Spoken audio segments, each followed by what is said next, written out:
சிம்ம ராசி அன்பர்கள் அனைவருக்கும் வணக்கம். இன்றைய பதிவுல ரொம்பவே ஒரு பயனுள்ள தகவல் தாங்க பார்க்க போறோம்.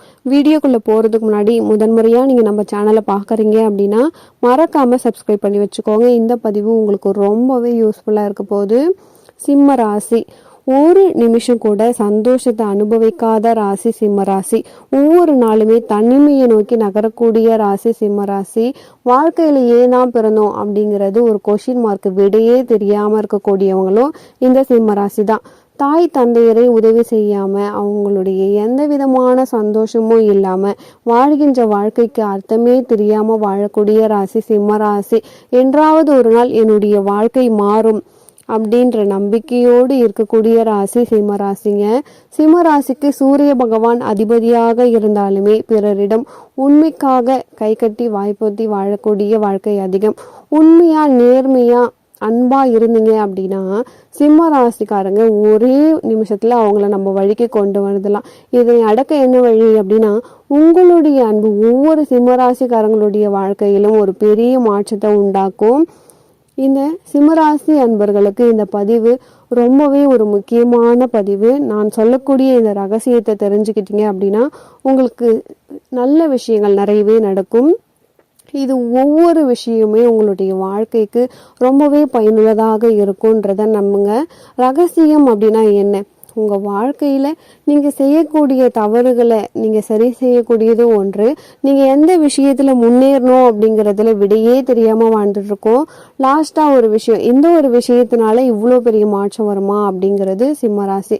சிம்மராசியை பொறுத்த வரைக்கும் உத்திரம் பூரம் மகம் நட்சத்திரத்தை உள்ளடக்கியது. காலபுருஷ தத்துவத்தின்படி 5வது ராசி. குழந்தை பிறப்பதே பெரிய போராட்டமாக இருக்கிறது சிம்மராசிக்காரங்களுக்கு தான்.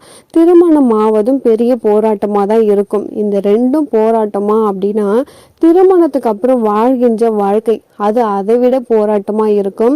குழந்தைக்காக தன்னுடைய வாழ்க்கையை தொலைத்து விட்டு அந்த வாழ்க்கையில வேலை பணம் மரியாதை இது எல்லாமே இழந்து விட்டு வாழ்க்கையில என்னைக்காவது ஒரு நாள் தன்னுடைய பிரச்சனை சரியாகும் அப்படின்னு நம்பிக்கிட்டு ஒவ்வொரு நிமிஷத்தையும் நகர்த்தக்கூடிய சிம்மராசி அன்பர்களுக்கு அன்பால ஏமாற்றப்பட்டு கடந்த 1.5 வருஷத்துல வேலை போய் மனசுல நிறைய வலிகளை சுமந்து பணம் காசு அப்படிங்கிறத வேல்யூவை இப்பதான் புரிஞ்சுக்கிட்டீங்க அப்படின்னே சொல்லலாம்.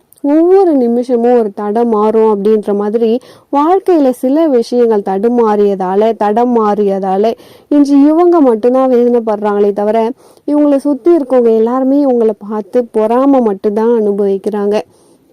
சூரியன் எப்படி எல்லா கிரகங்களுக்கும் தலைவனாகவும் ஒரு ஆளுமை திறன் உடையவராகவும் இருக்காங்க, அதே மாதிரிதான் நீங்களும் உங்களை சுற்றி இருக்கவங்க எல்லாருக்குமே நீங்க தான் தலைவர், நீங்க தான் ஆளுமை தன்மை அதிகமா இருக்கக்கூடியவங்க. ஒரு ஆபீஸ்ல அட்மினிஸ்ட்ரேஷன் ஐஏஎஸ் கலெக்டர், அதே மாதிரி ஏன் மருத்துவத்துறையிலுமே கூட உயரிய படிப்புகள், ஒரு கல்லூரியில ஒரு முக்கியமான பொசிஷன்ல மாணவ சங்க தலைவர், அரசியல் எந்த மாதிரியான விஷயங்களை எடுத்தாலுமே சரி ஒரு கட்சியின் தலைவராக இருக்கும் பொழுதும் சிம்மராசிக்கு உண்டான பலன்கள் அதிகம், உத்வேகம் அதிகம். ஒரு சிம்மராசிக்காரங்க அவங்களுடைய ஆளுமை தன்மை அவங்களுக்கே தெரியாது. அவங்க நினைச்சாங்கன்னா 10 போதி தர்மருக்கு சமம், 100 பேருக்கு சமம். நீங்க நினைச்சீங்க அப்படின்னா எவ்வளவு பெரிய ஆளை வேணா உருவாக்கக்கூடிய கெப்பாசிட்டி உங்களுக்கு இருக்கு. ஆனா உங்களுக்கு பெரிய மைனஸ் என்னன்னா உங்களால உங்களுக்கே ஒரு சந்தோஷத்தை கொடுத்துக்க முடியாது, உங்களால உங்களுக்கே ஒரு சேர பண்ணிக்க முடியாது. இதுதான் உங்களுக்கு பெரிய மைனஸ். நீங்க எல்லாருக்குமே உதவி செய்யக்கூடியவங்க, எல்லாருக்குமே வேலை வாங்கி தரக்கூடிய பண்பு இருக்கக்கூடியவங்க. ஆனா உங்களுக்கு யாரும் ஒரு பையன் வேலை வாங்கி தர மாட்டான். உங்களுக்கு ஒரு ஹெல்ப்னு சொல்லிட்டு நீங்க ஃபோன் பண்ணி பாருங்க, ஒரு பையன் ஃபோன் எடுக்க மாட்டான். காரணம் என்ன அப்படின்னா உங்களை உபயோகம் மட்டுமே படுத்திக்குவாங்க, உங்களை யூஸ் பண்ணிக்குவாங்களே தவிர உங்களை வச்சு காரியம் சாதித்து கொள்ளும் நபர் உங்களுக்கு ஒரு காரியம் அப்படின்னா இறங்கி வரவே மாட்டாங்க. உங்களுடைய எந்த விதமான சுகம் துக்கத்திலையும் கலந்து கொள்ள மாட்டாங்க. உங்ககிட்ட ஒருத்தவங்க நயமா பேசுறாங்க, வழியே பேசுறாங்கன்னா அவங்களுக்கு உங்களால இது ஒரு காரியம் நடக்கணும் அப்படிங்கிறது தான் அர்த்தம். மன ரீதியாக சொல்றேன், ஒவ்வொரு சிம்மராசிக்காரங்களும் வருத்தப்படுறதோ வேதனைப்படுறதோ சொல்லி மீள முடியாது. விசுவாசம் அதிகம் உடையவர்கள் சிம்மராசிக்காரங்க. காதல்ல அன்பை செலுத்தக்கூடியவங்களும் சிம்மராசிக்காரங்க தான். இந்த சிம்மராசி அன்பர்களை பொறுத்த வரைக்கும் இவங்க ஒரே ஒரு தப்பு மட்டும்தான் பண்ணுவாங்க. தான் எப்படி இருக்குமோ அதே மாதிரி அடுத்தவங்களும் இருக்கணும் அப்படின்னு சொல்லிட்டு எதிர்பார்த்து ஏமாந்துருவாங்க. உண்மையாக ட்ரஸ்டாக இருப்பாங்க. அவங்களால முடியல, அவங்களால கஷ்டப்படுறாங்க அப்படின்னாலுமே அன்பை வெளிப்படுத்தக்கூடியவங்க. இன்னும் ஒன்று சொல்லணும்னா, உண்மையாக இருந்தால் உண்மையாக மட்டும் இருந்தால் ஒரே நேரத்தில் 5 பேர் என்ன 10 பேர்கிட்ட கூட ஒரே மாதிரி அன்பை வெளிப்படுத்தக்கூடியவங்க சிம்மராசிக்காரங்க தான். சிம்மராசி அன்பர்களை நம்ம திருமணம் பண்ணுறோம் அப்படின்னா வாழ்க்கையில் ஏதோ ஒரு விஷயத்தில் பெனிஃபிட் அடைஞ்சிட்டோம் அப்படின்னு அர்த்தம். அதே மாதிரி சிம்மராசி அன்பர்களுக்கு மகரமும் மீனமும் ஒத்தே போகாது. இந்த ராசிகளை திருமணம் பண்ணும்பொழுது வாழ்க்கையில் சில விஷயங்களை திறந்து விட்டு தான் செய்யணும். எந்த இடத்துலையுமே அடுத்தவர்களின் உணர்வுக்கு மதிப்பளிக்கக்கூடியவங்க. ஆனால் சிம்மராசியை பற்றி யாரும் இருக்காங்களா, சாப்பிட்டாங்களா, போனாங்களா அப்படின்னு சொல்லிட்டு யாருமே கவலைப்படுத்த மாட்டாங்க. ஏமாத்தணுமா அப்படின்னா சிம்மராசியை கூப்பிடலாம். அப்படி அந்த அளவுக்கு ஒரு இளிச்சவாயாக இருக்கக்கூடியவங்க இந்த சிம்மராசிக்காரங்க. ஒருத்தவங்க தோல்வி அடைஞ்சிட்டாங்கன்னா என்ன நினைப்பாங்க, இனிமே நம்மளால எந்திரிக்க முடியாது, நம்ம கஷ்டம் நினைப்பாங்க. ஆனால் சிம்மராசிக்காரங்க இதுக்கப்புறமும் நம்மளால ஜெயிக்க முடியும், அடுத்த லெவலுக்கு நம்மளால வர முடியும் அப்படின்னு சொல்லிட்டு 18 முறை என 20 முறை கூட போராடி வெல்லக்கூடியவங்க சிம்மராசிக்காரங்க. இவங்களுக்கு பெரிய அட்வான்டேஜ் எப்படின்னா, ஒரு முறை தோச்சிட்டோம் அப்படின்னும் பொழுது அடுத்த முறை தோக்க போறனாலும் சரி, ஜெயிக்க போறனாலும் சரி, ஏதாவது ஒரு விஷயம் நடக்கும் அப்படிங்கிற நம்பிக்கையில போராடுவாங்க. இதுதான் சிம்மராசியின் மிகப்பெரிய வரம். ஒரு பெருந்தன்மை அதிகமா இருக்கும், கோபம் அதிகமா இருக்கும், விட்டு கொடுத்தல் அதிகமா இருக்கும். அதே மாதிரி ஒரு ரன்னிங் ரேஸ் ஓடுறாங்க அப்படின்னா தான் ஃபர்ஸ்ட் வரணும் அப்படின்னா எவ்வளோ வேணா உண்மையாக போராடுவாங்க. எந்த ஒரு விஷயத்திலுமே உண்மை நேர்மை அதிகமாக இருக்கும். அதே மாதிரி சூரியனை அதிபதியாக கொண்டவர்கள். ஸோ ஞாயிற்றுக்கிழமை இறை வழிபாடு செய்கிறது ரொம்ப ரொம்ப நல்லது. ஸோ ஞாயிற்றுக்கிழமை அன்னைக்கு சூரியனார் கோயிலுக்கு போயிட்டு வர்றது ரொம்ப ரொம்ப நல்லது. ஏன்னா இந்த கோவிலில் 9 நவகிரகத்தில் 8 நவகிரகங்கள் கோவில் இருக்குது. இதில் சூரியனும் குருவும் எதிர்த்தாப்புல. அப்போ சூரிய பகவானுக்கு முழுவதுமாக குரு பார்வை பெற்ற ஸ்தலம். 7 கிரகங்கள் தனி சன்னதியாக அமைய பெற்றிருக்குது. இங்கே சூரியனை சுற்றி எல்லா கிரகங்களும் இருக்கும். ஸோ ஒரு நவகிரகம் தனி சன்னதியாகவும் சூரியனுக்கு குருவையும் பார்த்த பெருமையுடைய ஒரு கோவில். சிம்மராசிக்காரங்க ஆவணி ஞாயிற்றுக்கிழமை, சித்திரை ஞாயிற்றுக்கிழமை சென்று வழிபடுவதன் மூலம் அரசாங்க தேர்வில் வெற்றி பெறுவதற்கும் வாழ்க்கையில மேல் வருவதற்குமே கண்டிப்பா உறுதுணையா இருக்கும். மற்ற ஞாயிற்றுக்கிழமை செல்லும் பொழுது 6 to 8 செல்லுங்க. கோதுமை தானம் பண்ணுங்க, விளக்கு போடுங்க. முடிஞ்ச வரைக்கும் வெளியூர் வெளிநாடு எங்க இருந்தாலுமே சூரிய நமஸ்காரம் பண்ணுங்க.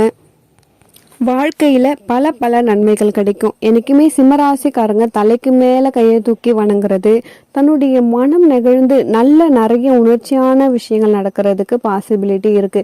ஆனா காதல் தோல்வி, குழந்தை தோல்வி அப்படிங்கிறது 2 விஷயம் மட்டும் நடக்காம இருக்கவே இருக்காது. சிம்மராசி அன்பர்களுக்கு சுய ஜாதகத்தின்படி ஒரு திருமணம் அப்படி இல்லது 2 திருமணம், 3 திருமணம், இது மாதிரி எது இருந்தாலுமே காதல் தோல்வி அப்படிங்கிறது கண்டிப்பா இருக்கும். அந்த காதல் தோல்வி இல்லாம இருக்காது. அதே மாதிரி உடல் சம்பந்தப்பட்ட பிரச்சனை இருக்கும். ஏன்னா உங்களுக்கு இப்போ கண்டக சனி அப்படிங்கிறது நடக்குது. அதுல வக்ரகம் ஆகியிருக்காரு. அந்த வக்ரகம் அப்படிங்கிறத கால்குலேட் பண்ணும் பொழுது சின்னதொரு அலைச்சல், உடல் சம்பந்த பிரச்சனை இருக்கும். அதே நேரத்துல உங்க வாழ்க்கையில பலவிதமான மாற்றமும் சந்தோஷமும் கொடுக்கும் அப்படிங்கிறத நம்புங்க. வெளிநாடு செல்லக்கூடிய வாய்ப்புகளும் வெளியூர் செல்லக்கூடிய பிரயாணங்கள் செல்லக்கூடிய வாய்ப்புகளும் உங்களுக்கு இருக்கும் அப்படின்னே சொல்லலாம். சிம்மராசி நேயர்கள் இந்த ரகசியத்துல 3 முக்கியமான விஷயங்கள் கண்டிப்பா தெரிஞ்சுக்கணும். இந்த 3 முக்கியமான விஷயங்கள் உங்க வாழ்க்கைக்கு ஒரு நீங்க முன்னேறக்கூடிய முக்கியமான விஷயமா இருக்கும். முதல் விஷயம்னா, அடுத்தவங்க தான் நம்மளுக்கு ரோல் மாடலா இருக்கணும் அப்படின்னு நினைக்காதீங்க. நான் இவங்கள மாதிரி வாழணும், அவங்கள மாதிரி வாழணும், அவங்கள மாதிரி நல்ல பேர் வாங்கணும் அப்படின்னு சொல்லிட்டு நினைக்காதீங்க. இண்டிவிஜுவலாக நீங்கள் என்றைக்குமே பெரிய ஆள் ஆகணும். நீங்கள் கூகுளில் சர்ச் பண்ணால் வரணும். உங்களால் அடுத்தவங்களுடைய திறமையை தாண்டி வெற்றி பெறதுக்கான அமைப்பு இருக்குது அப்படின்னு நம்புங்க. அடுத்தது, நீங்கள் உதவி செய்கிறீங்க அப்படின்னா எல்லா விஷயத்தையும் ஓப்பனாக செய்யாதீங்க. உங்களை பார்த்து பொறாமைப்படக்கூடிய உலகம் இந்த உலகம் அப்படிங்கிறதால எந்த ஒரு விஷயத்தையும் ரொம்ப பொறுமையாக கொண்டு போங்க. அதில் ஜெயிப்பீங்க அப்படிங்கிற முடிவு தெரிஞ்சதுக்கப்புறம் உங்களை சுற்றி எல்லா விஷயத்தையும் நீங்கள் வெளியே சொல்லலாம். அடுத்து ஒரு 3வது விஷயம், ரொம்ப ஒரு முக்கியமான விஷயம்.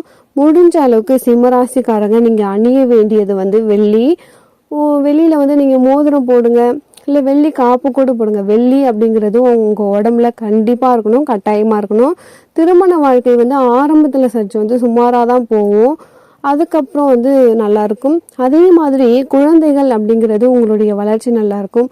பெண்களுக்கு உடல் சம்பந்தப்பட்ட பிரச்சனை இருந்தாலுமே அதிலிருந்து விடுபடுவதற்கு இந்த விஷயம் ரொம்ப ரொம்ப முக்கியமான விஷயம். இந்த சிம்மராசி அன்பர்கள் எப்பொழுதுமே சூரிய நமஸ்காரம் செய்யும் பொழுது உங்கள் வாழ்க்கையில் பல வெற்றிகளை உங்களால் குவிக்க முடியும். இந்த பதிவு உங்களுக்கு ரொம்பவே பயனுள்ளதாக இருந்திருக்கும்னு நினைக்கிறேன். வீடியோ பிடிச்சிருந்தா மறக்காமல் என் சேனலை சப்ஸ்கிரைப் பண்ணிக்கோங்க. மீண்டும் ஒரு நல்ல பதிவில் உங்களை சந்திக்கிறேன். நன்றி.